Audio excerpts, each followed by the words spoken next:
talking to her. Oh. Hello. Are your dogs okay with horses? Yeah, get them in. Is it okay for me to pass? Yes, it's fine. Thank you.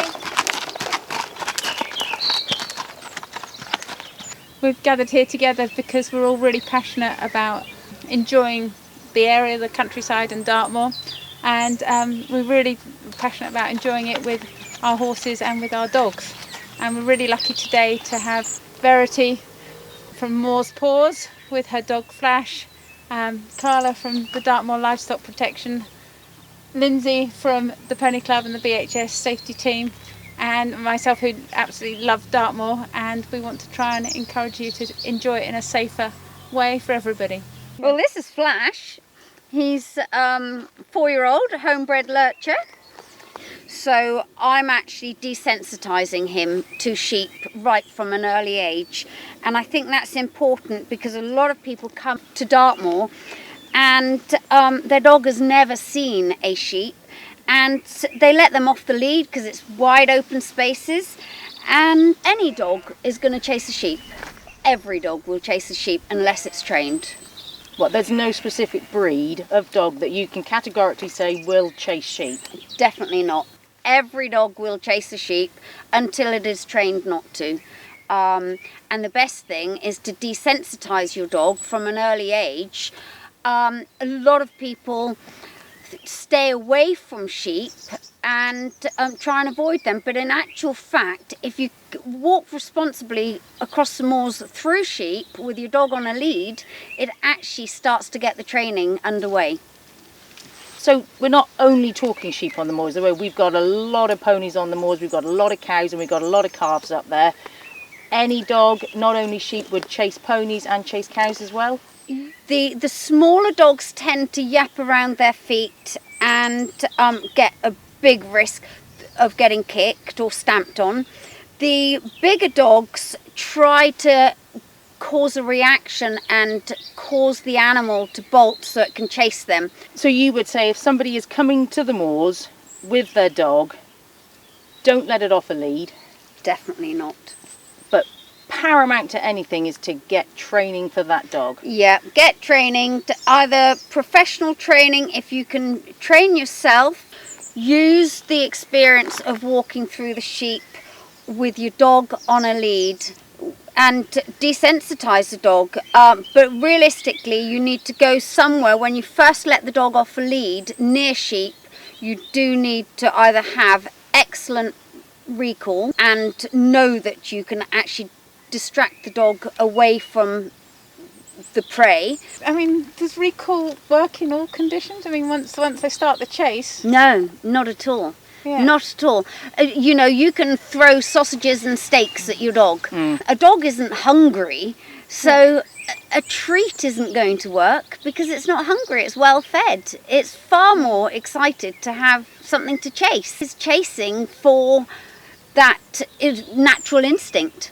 So 95% of us with dogs aren't going to be walking through sheep every day. So it's what you're saying is it's paramount just to keep them on the lead. Also, let's not forget that from the months of the 1st of March to the 31st of July, all dogs should be on leads on access land on Dartmoor. And it is a criminal offence for your dog to chase and worry livestock, that being cows, ponies or sheep on the moors. In 2020, we had 181 dog attacks on livestock on the moors, which is a massive amount of attacks, massive financial loss, massive emotional loss. So last year alone, we had 141, which was a slight dip, although not all reports get reported to me. So is there something to be said about lockdown? Huge amount of people got dogs that had never had a dog before. And you can't point your finger at first-time dog owners because quite often they are so responsible. So it isn't a case of that. But, you know, we've definitely got more people right now coming out to Dartmoor, and we've got more dog owners out here, you know, everywhere over the country. So you would agree that getting a dog is a massive responsibility. Bringing that dog to an open space like Dartmoor increases that responsibility. Oh, definitely. So, you know, do you really want to go through the stress yourself of knowing that your dog has potentially killed a live animal. And could potentially be shot Yeah. by the farmer. Yeah. A farmer is in his rights. If a dog is chasing their animals on their private land, that Yeah. farmer has the right. If he has no other means to stop that dog, he can shoot that dog. Now, I don't think any animal loving or dog owner would want that to happen. No. Also, you get a lot of people that say, my dog was only playing. There is no playing with sheep. Sheep don't want to play with dogs. Sheep have absolutely no defense mechanism. All they're able to do is run. Pretty similarly, at least a horse or a pony can kick, but a sheep can do nothing. So when people say it was only playing, I'm afraid that's not good enough. Actually had that problem a lot with when people phone me up and they say, it slipped its lead. Now, you'd automatically think it slipped its slip lead, but it hasn't. They've let go of the lead that's attached to the harness because the dog's too heavy and it's pulled against them and they've had to let go. Yeah, yeah. It's comfortable. A harness around a dog's body, it can lean into it and push its shoulders. Whereas if you've got a slip lead in its correct place, slip lead down here is going to make the dog choke. Up here, it keeps the dog head up and it's in the right place, and it's a difficult dog becomes a very easy dog with the correct lead. Show me again how you put the slip lead on, please. So I slip it over his head, pop it up around his cheeks. You can see round his cheekbone and in right tight to his ears, because there's actually a little crevice there, and that is where, and I would pull it up nice and tight. It's not going to choke him. I would then put the rubber down to there.